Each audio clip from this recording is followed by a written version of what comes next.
안녕하세요. 이혼당한 아주버님 따라 저까지 이혼하게 되었네요. 시어머니 때문에 결혼 초반에 고생을 했고 그 후에는 아주버님 때문에 고생을 했어요. 곡절없는 부부들이 세상에 어디 있겠나요? 이 또한 부부가 되어가는 과정이라 생각하고 견뎌보려 했어요. 그런데 참 아이러니하게도 결국 이혼은 남편 때문에 하게 되었네요. 남편과는 5년의 연애 끝에 결혼을 하게 되었습니다. 서로 장단점이 무언지 충분히 파악할 만큼 오랜 기간을 만나 결혼을 했죠. 결혼 또한 양가 부모님께 5천만 원씩 지원받아 딱 반반 결혼을 했습니다. 둘 중에 누가 더 잘났고 못났고 따질 것도 없을 만큼 조건도 비슷했고 양가 형편까지 다 비슷했어요. 맞벌이를 하는 만큼 남편이 먼저 나서서 맞살림을 하자고 제안을 해왔죠. 맞벌이 하면서도 집안일 문제로 다투는 부부들이 많다고 들었는데 먼저 저렇게까지 나와주니 참 고맙기까지 했어요. 남편과의 관계만 두고 본다면 남부럽지 않을 만큼 순탄한 결혼 생활이었습니다.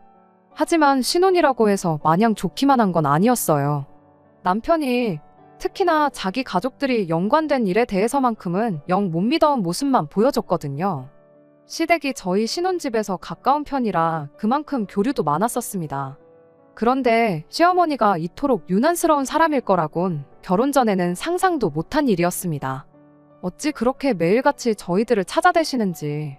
한 달에 4~5번씩은 무조건 시부모님과 시간을 보내야 했어요. 뭐라도 핑계를 대서 안 나가면 그만이겠거니 싶으시겠지만 정말 하루가 멀다 하고 오늘은 보자는 식으로 연락을 해대니 거절하는 것도 한두 번이지. 거절하고 거절해서 줄이고 줄인 게 그만큼이었으니 얼마나 유난스러웠던지 대충 감이 오시리라 생각합니다. 그래도 밖에서 외식하는 건 그나마 괜찮은 편이었어요. 그럴 때면 아주버님네도 같이 왔었거든요.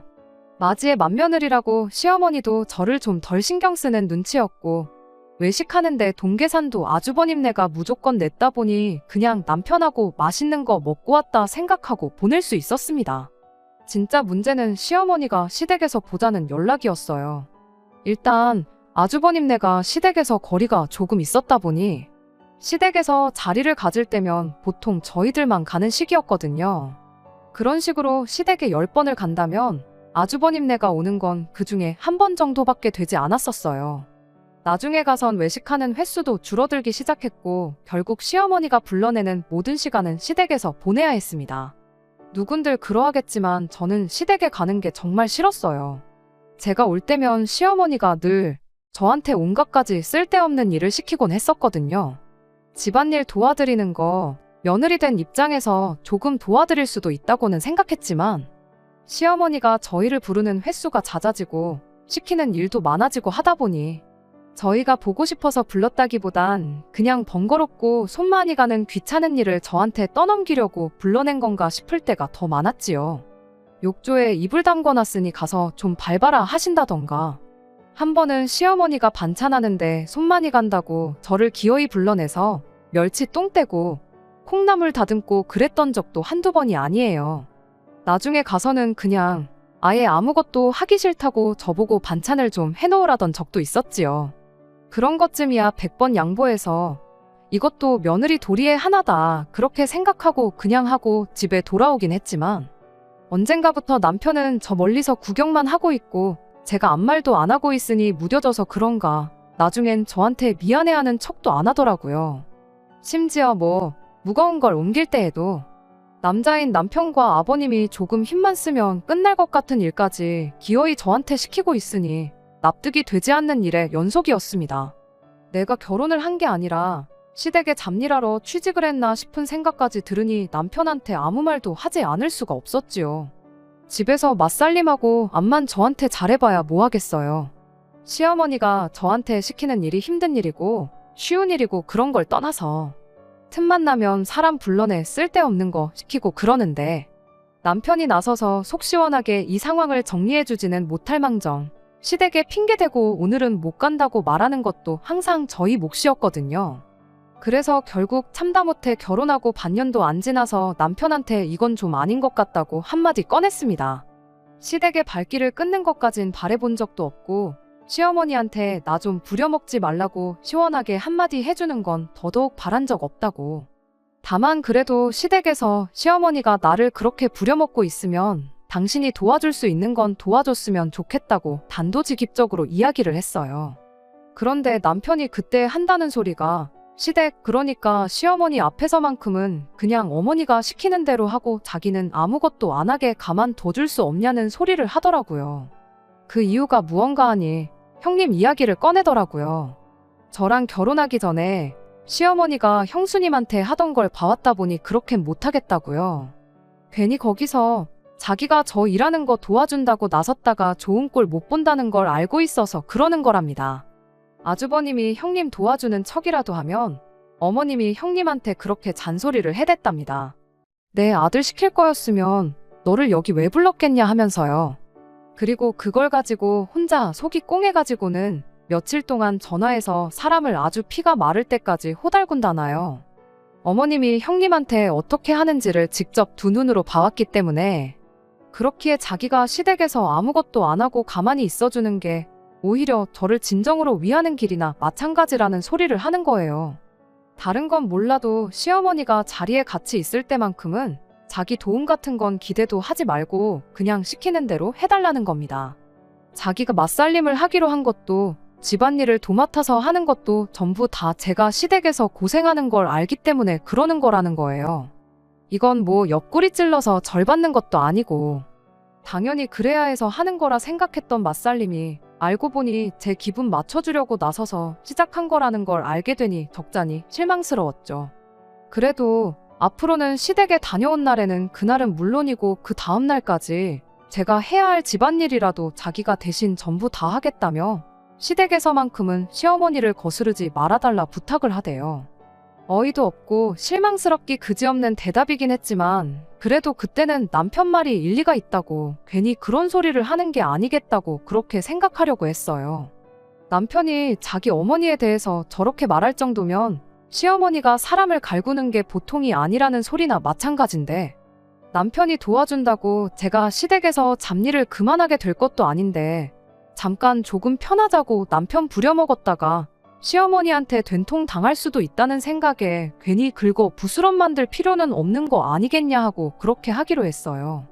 일단 대답은 그렇게 하긴 했지만 또 한참 지나 생각해보니 남편은 시어머니가 며느리한테만큼은 독한 분이라는 걸 알고 있었으면 결혼하기 전에 시어머니가 어떤 사람인지 미리 귀띔이라도 해주던가 아니면 적어도 신혼집을 시댁 근처에 정하기로 했을 때 나도 익숙한 동네가 좋다고 할 게 아니고 어떻게든 시댁에 자주 왕래하기도 힘들 만큼 멀리 집을 구하자고 했으면 좀 좋았을까 싶었습니다.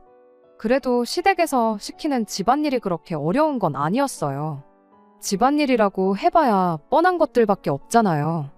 매일같이 불러내 뭐 김치를 100포기씩 담그라고 한다던가 하는 말도 안 되는 명령은 없었고 고작 해봐야 한 이틀치 밀린 설거지 좀 대신 해달라느니 일요일이 분리수거 날이니 와서 분리수거를 좀 하라던가 이불 빨래를 대신 해달라느니 하는 사소한 일들의 연속이었다 보니 언젠가부터는 익숙해지기 시작했어요.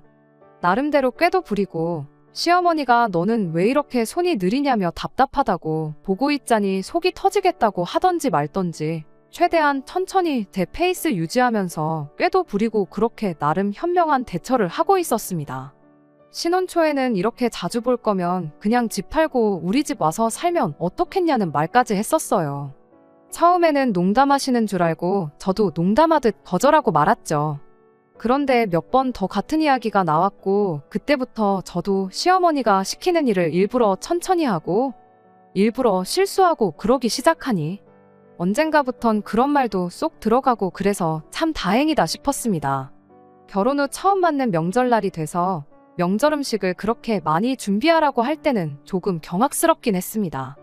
같이 살자는 말에 농담으로라도 그렇게 하겠다는 말을 비슷하게도 꺼내지 않았던 게 참 다행이다 싶을 만큼요. 시댁이 따로 제사도 지내는 것도 아니었던 만큼 딱히 시댁에 다른 친척분들이 오시는 것도 아니고 기껏해야 저희들의 아주버님네, 시부모님 이렇게 6식구가 전부인데 그나마도 결혼 첫해 2번의 명절을 보내면서 아주버님네는 따로 명절이라고 참석도 안 했는데 저는 뭘 그렇게 많이 붙이고 하는지 남은 음식들을 싸가긴 했지만 정말 전이라면 신물이 나서 한동안 생각도 나지 않을 만큼 연휴 끝나고도 몇 끼를 명절 음식들로 식사를 해야 했었습니다. 아무튼 그렇게 그냥 시어머니가 유난스럽고 원래 그러신 분이다 생각하고 그러려니 적응해가면서 나름 잘 살고 있었어요. 하지만 가끔씩 쉬는 날에 미리 언질도 없이 저를 불러내서는 쓰잘데기 없는 일을 시키고 그럴 때면 그래도 시댁에서 조금 떨어진 거리에 사는 형님이 그렇게 부러울 수가 없었습니다. 남편이 형수님이 당하는 걸 직접 두 눈으로 봤다고 하긴 했지만 매주 몇 번씩 시댁에 불려가는 제가 보기에 당해봐야 얼마나 당했겠냐 싶었었습니다. 저도 매주 주말만 되면 불려나가고 그러는 게 아니라 한 달에 한두 번이면 충분히 견딜 수 있을 것 같고 이런 불만도 안 생기겠거니 그런 생각이었어요. 심지어 제가 결혼하고 나서 시댁에서 명절을 2번 보냈는데 형님네는 그때 2번 다 시댁에 오지 않았거든요. 그때는 그냥 응당 형님이 고생을 했다 하니 아주버님이 중간 역할을 잘해준 게 아닐까 그런 생각까지 했었습니다.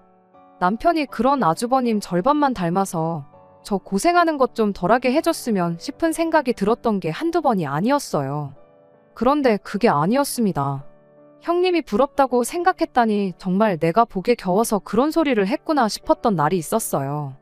시댁에서 개같이 굴으면 굴렀지 아주버님 같은 인간을 남편이라고 옆에 두고 살고 있는 형님이 정말 불쌍했습니다. 그때가 결혼하고 나서 3번째 맞는 명절이었어요. 이번에는 모처럼 형님네도 온다고 하길래 일손이 하나 더 생긴 만큼 고생은 덜하겠구나 싶었습니다.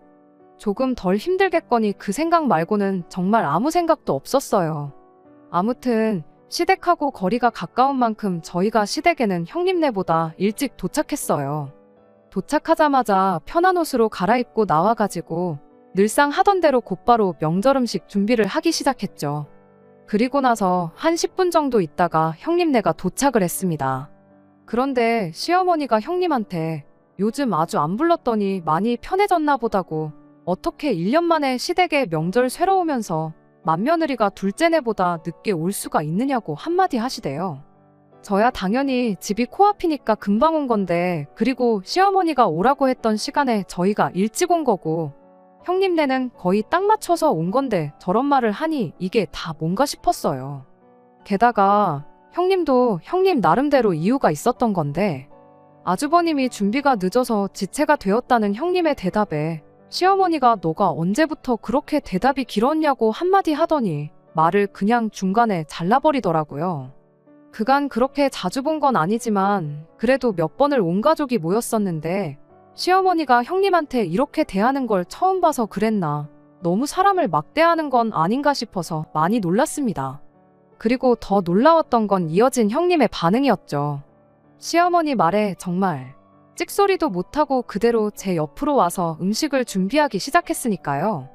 저야 그간 시어머니가 유난을 떤다니까 괜히 일 키워서 번거로운 일 생기는 게 싫어서 시키는 대로 했던 거지 사람이 딱히 무섭거나 그래서 그런 건 아니었거든요. 일을 시켜도 그냥 세워라 내워라 하면서 제 페이스대로 천천히 일을 했고요. 그런데 형님은 이상하리만치 시어머니를 의식했어요. 시어머니가 무슨 말만 하면 손까지 벌벌 떨면서 어떻게든 빨리 일을 끝내놓으려고 서두르더라고요. 그래서 보다 못한 제가 천천히 좀 하시라고 한마디 했죠. 뭐 얼마나 시어머니한테 큰 죄를 지었길래 하는 말마다 벌벌 떨면서 그러시냐고. 시어머니가 시킨 일 좀 천천히 한다고? 전 뒤집는 게 늦어지는 거지 세상이 뒤집어지는 게 아니지 않냐고요. 음식 준비를 빨리 끝내고 싶으면 저기 TV 보면서 시시덕거리는 사람들이 우리를 도와주는 게 맞지. 어차피 우리 손은 2개밖에 없는데 우리가 암만 서둘러 봐야 동태전 10개, 11개 차이밖에 안 날 거라고 그렇게 한마디 해줬죠. 해보신 분들은 알겠지만 바닥에 쪼그려 앉아서 전 부치는 게 여간 힘든 게 아니잖아요. 그런 제 말에도 형님은 괜찮다고 서두르면 서두르는 만큼 빨리 끝나지 않겠냐 그럼 1분이라도 더 쉴 수 있는 거 아니냐 하면서 계속해서 속도를 내기 시작했습니다. 그런데 거실에서 TV 보던 시어머니가 무슨 지방방송이 이렇게 들리냐며 니들이 하하호호 떠들 시간이 어딨냐고 빨리빨리 좀 하라고 저희한테 성질을 내기 시작했어요. 그 말이 끝나기 무섭게 또 형님이 새파랗게 질려가지고는 알겠다고 대답을 하는데 당황해서 그랬나 옆에 있던 식용유통을 엎어버렸습니다. 제가 옆에 있었다 보니 크게 엎은 건 아니고 바닥에 조금 흐르기만 했을 뿐인데 형님은 그걸 엎었다는 사실만으로 멘붕이 온 건지 혼자서 또 그걸 치우겠다고 허둥대다가 식용유 때문에 미끄러져서 바닥에 털푸덕하고 쓰러져 버렸습니다. 아픈 건 둘째치고 그것 때문에 계란물이니 뭐니 죄다 엎어버려서 옷이 아주 난장판이 되었어요. 그런데 아주버님이란 작자는 남편이 돼서 그걸 보고 괜찮냐고 묻는 게 아니고 저건 칠칠치 못하게 왜 또 저러냐면서 짜증을 내는 거예요. 그 광경을 보고 제 눈을 믿을 수가 없었죠. 시어머니도 바빠 죽겠는데 아주 쇼를 한다고 혀를 차고 있었고요. 형님이 아주버님한테 챙기라고 했던 옷가방은 어디 있느냐고 물어봤는데 아주버님이 왜 네 옷을 나한테 찾냐면서 필요하면 필요한 사람이 챙겼어야 하는 거 아니냐고 당당하게 대답을 하더군요. 아주버님이 늦장 부리다가 늦었다더니 챙기란 것도 똑바로 안 챙기고 와서는 뭘 잘했다고 큰 소리를 치나 싶었어요. 그런데 형님은 아주버님 대답에도 찍소리를 못하고 그러냐고 한마디 하더니 그대로 그 지저분해진 옷을 입고 다시 전을 붙이는 거 아니겠나요? 참 제가 봐도 사람이 답답하긴 했어요. 그래도 같은 며느리 입장이라고 안쓰럽기도 하더라고요. 그래서 형님한테 입던 옷이라도 입으시겠냐고 물어봤죠. 명절이라고 엄청 차려입고 왔던 것도 아니고 그냥 더 편한 옷으로 갈아입었을 뿐이니 여차하면 집도 가까우니까 남편 시켜서 내 옷 좀 가져달라고 해도 그만이고 저 혼자 가서 갈아입고 와도 그만인 거였으니까요. 형님은 괜찮다고 손사래를 쳤지만 계란물 뒤집어 쓰고 있는 꼴을 보고는 제가 못 견디겠어서 싫다는 형님 억지로 방에 데리고 가서 옷을 갈아입었습니다. 같은 여자끼리인데 뭘 그렇게 부끄럼이 많은지 뒤돌아서 깨작깨작 옷을 갈아입는데 속이 다 답답했는데 그런데 형님 팔뚝에 시퍼렇게 들어있는 커다란 멍자국이 눈에 들어오더라고요. 어디 모서리에 부딪혀서 생겼다고 하기엔 누가 봐도 그 범위가 넓었어요.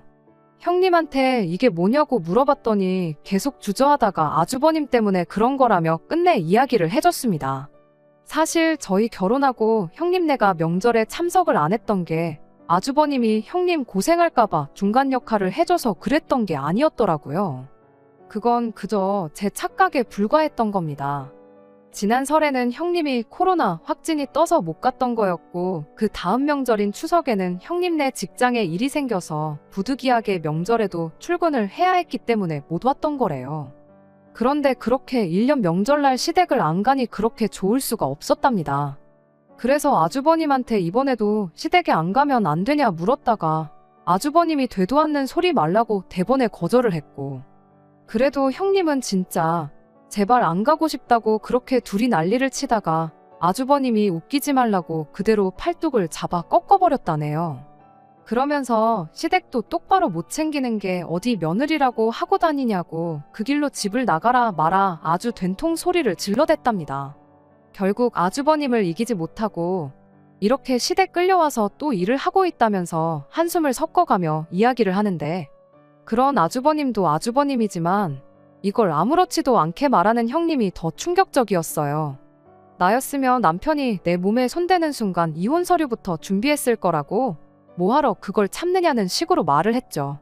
형님은 그래도 내가 선택해서 한 결혼인데 이혼까지 할 게 뭐 있냐며 말을 아끼는 모습이었고 부부싸움은 칼로 물베기라는데 제가 이래라 저래라 한다고 해서 바뀔 것 같지도 않고 괜히 오지랖 부렸다가 저만 중간에서 이상한 사람 될 수도 있다는 생각에 그 다음부터는 말을 아꼈습니다. 아무튼 그렇게 옷 갈아입고 나와서 다시 음식 준비를 시작했지요. 그렇게 명절 보내고 저녁이 돼서야 집에 돌아가게 되었습니다. 형님이 옷은 깨끗하게 세탁해다가 전해주러 오겠다고 했는데 택배로 보내주시면 될 걸 뭘 멀리 전해주러 오시냐고 되물은 제 말에 그래도 직접 전해주러 오겠다며 슬며시 웃고 말더라고요. 그 웃음의 의미가 뭔가 싶었는데 그렇게 반년이 좀 더 지나서 추석을 얼마 앞두고 형님이 저를 따로 불러내 충격적인 소식을 전해왔어요. 형님이 아주버님하고 이혼 소송에 들어갔다는 소식이었죠. 알고 보니 그동안 형님이 몰래 이혼을 준비하고 있었나 봐요. 저한테 이혼까지 할 게 뭐 있냐고 말을 아낀 게 나름 혼자서 이혼을 준비하고 있던 걸 들키고 싶지 않아서 그랬다는 걸 알 수 있었어요. 그리고 제 옷도 그때가 돼서 돌려받았죠. 아마 버틴다고 이혼을 못 해주진 않을 거라며 저한테 옷을 돌려주는데 그렇게 자신만만한 모습이 참 새로웠네요. 그냥 그 멍자국만 가지고도 충분히 이혼할 수 있을 만큼이었는데 그것 말고도 뭐가 또 엄청 많았나 봐요. 그동안 그냥 당하고만 있던 게 아니었던 거죠. 모아둔 자료가 너무 많아서 아주버님도 항소는 엄두도 못 냈고 결국 형님한테 위자료 2천만 원 주고 재산까지 분할해줘가며 끝내 이혼을 하게 되었답니다. 그러는 과정에서 시어머니도 형님한테 1,000만 원 위자료를 줘야 했고 그렇게 형님은 저희 가족과 완전히 남남이 되고야 말았습니다. 그 길로 고향으로 내려가서 분할받은 돈으로 사업까지 시작했다고 하는데 그냥 잘 지냈으면 좋겠다는 생각뿐이었어요. 아무튼 덕분에 저는 많이 편해지기는 했습니다. 며느리한테 막노동을 시키는 게 이혼 사유가 되고 나아가선 위자료까지 뱉어내야 한다는 사실을 직접 깨달았다 보니 그 뒤로 따로 저를 불러내거나 하는 일이 사라졌거든요. 그 후로 저희 시어머니는 주변 사람들한테 순진한 당신 아들이 아주 여우 같은 마누라 작전에 속아 넘어가서 돈까지 털리고 이혼당한 것처럼 이야기를 하고 다녔어요. 그런 모습을 보고 듣게 되니 저한테 그러신 것도 아닌데 어머님이 달리 보이더라고요. 솔직히 정이 많이 떨어졌네요. 아무튼 아무도 예상 못했던 아주버님의 이혼에 시어머니가 더 이상 저를 집으로 불러내지 않게 되었고 덕분에 제 삶이 그나마 편해지긴 했었습니다. 아주버님이야 안 됐지만 형님 생각해보면 형님한텐 잘된 일이고 더불어 시어머니한테 시달릴 일이 줄어든 저한테도 잘된 일이었죠. 고생 끝에 낙이 온다더니 이제야 정상적인 결혼 생활을 하게 되었구나 싶었어요. 한 고비 넘겼다고 생각했더니 산 넘어 산이라고 또 다른 고비가 저를 기다리고 있을 줄은 또 생각 못했습니다. 아주버님이 형님과의 이혼 때문에 재산 분할이다 위자료다 뭐다 해서 결국 살던 집을 정리를 하게 되었고 그렇게 시댁으로 들어와 살게 되면서 모든 게 시작되었습니다. 시어머니가 더 이상 저를 집으로 부르지 않는 게 그렇게 좋았는데 아주버님이 시댁에 들어오고부터는 시어머니가 아니라 아주버님이 제가 아니라 남편을 불러대기 시작했거든요. 마땅히 만날 친구도 따로 없던 건지 그렇게 아주버님한테 불려나가면 남편은 새벽 2시나 돼서 술을 진탕 마시고 집에 들어오고 그랬어요.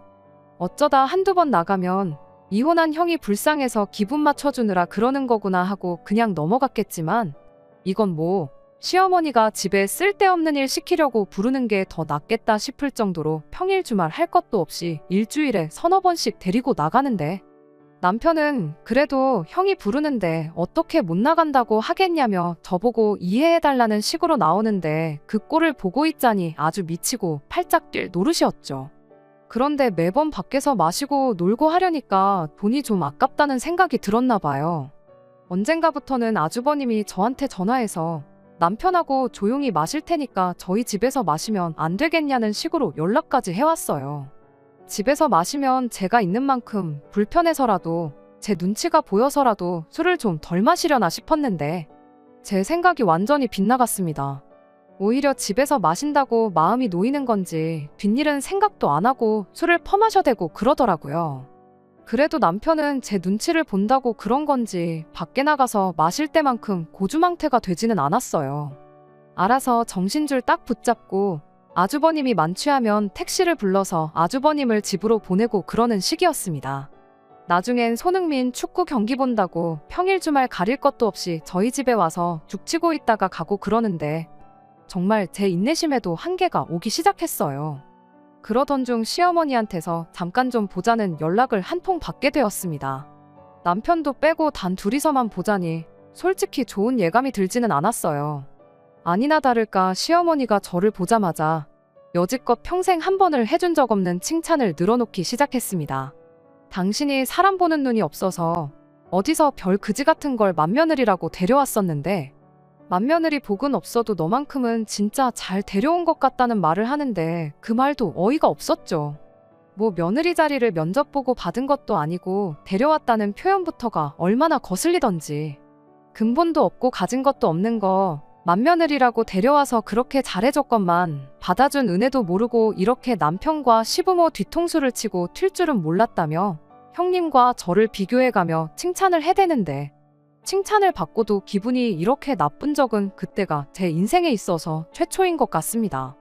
본론은 나오지도 않았는데 별 얼토당토하는 칭찬을 하고 있는 것도 솔직히 좀 불길했어요. 아니나 다를까 시어머니가 니들 요즘 사이좋게 지내는 게 참 보기 좋다며 형제간의 우애에 대해서 일장연설을 늘어놓기 시작하더니 난데없이 저한테 아주버님도 저희 집에 같이 데리고 살아주면 어떻겠냐는 말을 꺼내더군요. 첫째한테는 잘 이야기해서 생활비 넉넉하게 한 100만 원 정도 보태라고 그렇게 말해놓겠다 하면서요. 그 말을 듣자마자 생각하고 자시고 할 것도 없이 싫다고 말하고 자리에서 일어났어요. 우애가 좋아도 남편하고 아주버님이 좋은 거지 저랑 좋은 건 아니지 않냐고. 안 그래도 아주버님 때문에 스트레스가 이만저만이 아니었는데 우리 집에 자주 찾아오는 걸 가지고 어머님이 그렇게 착각하실 줄은 몰랐다고. 이참에 아주버님 우리 집은 물론이고 우리 집 근처에도 얼씬도 못하게 해야겠다 말하고 자리에서 나왔죠. 시어머니는 저를 쫓아나와서 한다는 소리가 다 늙어서 이제 너네 시아버지 하나 챙기기도 벅찬데 장남까지 있으니 몸이 하나 더 있어도 모자라다면서 꼭 좀 그렇게 해달라고 재차 부탁을 하더라고요. 당신이 몸이 성했으면 그간 주말에나 평일에나 저를 불러내서 집안일을 시켰겠냐면서요. 요즘 그렇게 불러내지 않으니 너가 힘들 게 뭐가 있겠냐면서 꼭 좀 아주버님을 우리 집에 데리고 살아달랍니다. 그간 그래도 불만 없이 나름 현명하게 잘 대처했다고 생각했는데 2년 가까운 세월 동안 저도 쌓인 게 많았나 보더라고요. 그 말을 듣자마자 대번에 지금 시댁에서 식모노릇 안 시키는 걸 생색이라고 내고 있는 거냐고 시어머니한테 한마디 쏘아붙였습니다. 다른 집이면 당연히 안 시킬 시자 갑질을 가지고 그거 이제 안 할 테니까 아주버님을 데리고 살라는 게 시집살이 걸고 협박하는 거랑 뭐가 다르냐고 한마디 따졌어요. 뭐 내가 100만 원이 아쉬워서 이혼당한 아주버님 데리고 살아주면 생활비 100만 원 주겠다고 하면 그걸 좋다고 제가 넙죽 받을 줄 알았냐고요. 아주버님이 혼자 나가 살아도 한 달 생활비 그 정도는 들 거라고. 아니 월급 전부를 저한테 다 준다고 해도 같이 살 생각 없으니까 말도 안 되는 소리 좀 하지 말라고 했죠. 그랬더니 시어머니는 그 와중에도 지나가는 사람들 보기 쪽팔리다면서 저보고 목소리 좀 낮추라고 딴소리를 하는 겁니다. 그러더니 결혼할 때 지원해준 5천만 원 이야기까지 꺼내더군요. 같이 살기 싫으면 그 돈이라도 돌려받아서 아주버님 나가 살 집이나 알아봐야겠다고요. 뭐 5천만 원은 지들만 해준 줄 아나. 우리 집도 똑같이 5천 해줬고 반반 결혼했는데 엄청난 걸 해줬던 거 마냥 생색을 내고 있으니 어이가 없었죠. 더 말할 것도 없겠다 싶어서 가져갈 테면 가져가라는 심정으로 시어머니한테 한마디 더 했습니다. 아주버님 이혼시킨 걸로 모자라 이젠 저희까지 이혼시킬 생각이냐고 말이죠. 그렇게 한마디만 더 말하고 그냥 뒤도 안 돌아보고 집으로 돌아왔네요. 문제는 남편이었어요. 집에 오는 사이에 시어머니가 남편한테 구구절절 무슨 이야기를 나눴는지 다 설명을 했는가 보더라고요. 제가 집에 돌아오자마자 남편이 저를 붙잡더니 어떻게 어머니한테 말을 그렇게 할 수가 있냐며 저한테 심했다고 사과를 하라대요. 그럼 뭐 아주버님을 우리 집에 데리고 살자는 이야기냐 했더니 남편이 한다는 소리가 평생 데리고 살라는 것도 아닌데 못할 건 또 어딨냐는 소리를 하는 겁니다. 형님이 저렇게 평생 혼자 살 것도 아니고 재혼 상대 찾으면 다시 가정 꾸리고 집을 나가지 않겠냐는 거예요. 형님도 나이가 있으니 시간 끌어서 좋을 거 없는 거 알고 있을 거다. 혼자서 오래 있진 않을 테고 짧으면 1년도 안 되지 않겠냐면서요. 뭐 재혼은 하고 싶다고 다 하는 거냐고 한마디 했더니 요즘 이혼한 게 뭐 대수냐고. 형님이 사지멀쩡하고 돈도 잘 버는데 못할 게 뭐가 있겠냐고 대답하더군요. 암만 이혼한 사람들이 재혼을 하고 싶다고 해도 판결문 보면 왜 이혼당했는지 주르륵 다 나오는데 시자 갑질하는 시모의 마누라 두들겨 패서 이혼당한 인간하고 잘도 하겠다고 한마디 해줬습니다. 그랬더니 남편이 형님 욕을 하기 시작하는 거예요. 누가 봐도 형님이 꽃뱀한테 당한 건데 너는 그 판결을 믿냐면서요. 전영수가 얼마나 독한 사람인 줄 아느냐고. 아무것도 가진 거 하나 없는 인간. 우리 형님이 데려가서 사라졌더니 그 은혜도 모르고 뒤통수를 친 무서운 여자라면서요. 그냥 어떻게든 재산 분할 가져갈 생각에 5년 동안 함정을 파놓고 상황을 자기한테 유리하게 만들어서 소송해서 승소를 한 거랍니다. 결혼 기간을 채워야지 재산 분할 받을 때 유리한 걸 알고 그랬던 거라면서 가족인 형님을 믿어주질 못할 망정 그 여자 말만 믿고 우리 형님을 이혼당해도 싼 사람으로 생각하고 있었냐면서 저한테 실망이라는 겁니다. 실망이라니 누가 할 소리를 하고 있냐고. 암만 형님이 진짜로 이혼을 목적으로 결혼한 거라고 해도 배우자를 멍이 들 때까지 패는 게 어디 사람이 할 짓이냐고 한마디 했더니 남편이 한다는 소리가 맞을 짓을 했으니 맞은 거 아니겠냐고 아주버님을 두둔하는 겁니다. 그리고 그때 깨달았죠. 시짜짓하는 시모도 이혼당한 아주버님도 문제지만 똥오줌 못 가리고 가족들 원하는 대로 다 해주려는 이 인간이 우리 결혼 생활에 있어서 가장 큰 문제였다는 걸요. 상처에 딱쟁이가 안듯 이 힘들었던 시간들도 지나면 추억이 되고 우리가 부부로서 한 단계 더 성숙해지는 단계라고 생각하고 참아왔건만 이 인간은 저를 그저 제가 부탁만 하면 자기 뜻대로 움직여주는 호구 정도로 생각하고 있다는 사실을요. 맞을 짓을 하면 맞아도 싸다는데 시모 뜻에 거역하고 아주버님 무시했다간 이 인간이 나한테 손을 대는 날도 머지 않겠다는 확신이 생겼고 두말할 것도 없다 싶어서 그 길로 남편한테 이혼하자는 이야기를 꺼냈습니다. 나는 형님처럼 5년이나 기다릴 것도 없다고. 어차피 반반 결혼했고 니네 엄마가 그 와중에 5천만 원도 가져가겠다 했으니 그거 감안해서 5천만 원 제하고 절반 가져가겠다. 그렇게 한마디 해주고 그냥 그 길로 꼴도 보기 싫어서 그냥 집을 나왔어요. 친정도 너무 멀리 있고 당장 어디 가 있을 곳도 없어서 방황하고 있었는데 1시간도 안 지나서 남편한테 다시 이야기 좀 해보자며 미친 듯이 연락이 오더라고요. 시댁도 가까운데 내 집에서 내가 나갈 게 아니라 남편이 시댁으로 꺼지면 될 것 같아서 당신이 시댁으로 가 있어라고 한마디 할 생각으로 집에 돌아갔더니 집에는 시어머니도 함께 자리에 있었습니다. 어머님은 여기 왜 와 계시냐고 결국 둘째 아들까지 이혼당하는 거 실시간으로 구경하러 오셨냐고 한마디 했더니 시어머니가 쩔쩔매기 시작하면서 자기가 잘못 생각했던 것 같다며 사과를 해오더군요. 5천만 원 내놓으라고 한 것도 사실 홧김에 그런 거라고 당신이 오죽 답답했으면 그랬겠냐면서요. 자식들 잘 되길 바라는 게 부모 마음이라고 너도 앞으로 애 낳고 키우다 보면 내 심정이 무엇인지 이해할 거다 하면서 쩔쩔매는데 그러는 시어머니한테 한마디 또 해줬습니다. 자식 잘 되길 바라시는 분이 며느리들이 한을 품고 이혼을 결심할 때까지 사람을 그렇게 못 살게 구셨냐고요. 그래도 너무 죄책감 갖지 마시라고. 이혼 사유를 100이라고 본다면 어머님 때문에 이혼하는 건 그중에 한 30에서 40 정도밖에 안 될 거라고요. 판사님도 아주버님 위자료 2천 주라고 할 때 어머님한테는 1,000만 원만 하라고 하지 않았었냐고. 진짜 이혼 사유는 모자란 어머님의 두 자식들한테 있는 거니 자책하실 필요 없고 이제부터라도 두 아들 다시 품에 끼고 살면서 새로운 사람 만나서 새 가정을 꾸릴 때까지 모자란 거 잘 가르쳐 주시라 그렇게 한마디 하고 두 사람들 집에서 쫓아내버렸습니다. 그리고 1년 조금 안 되는 지리한 싸움 끝에 결국 저도 이혼을 하게 되었어요. 재산 분할은 애초에 반반 결혼을 했다 보니 더 계산할 것도 없이 절반 가져왔습니다.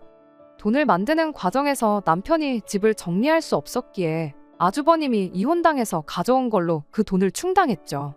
집을 정리할 수 없던 이유는 안 봐도 뻔했습니다.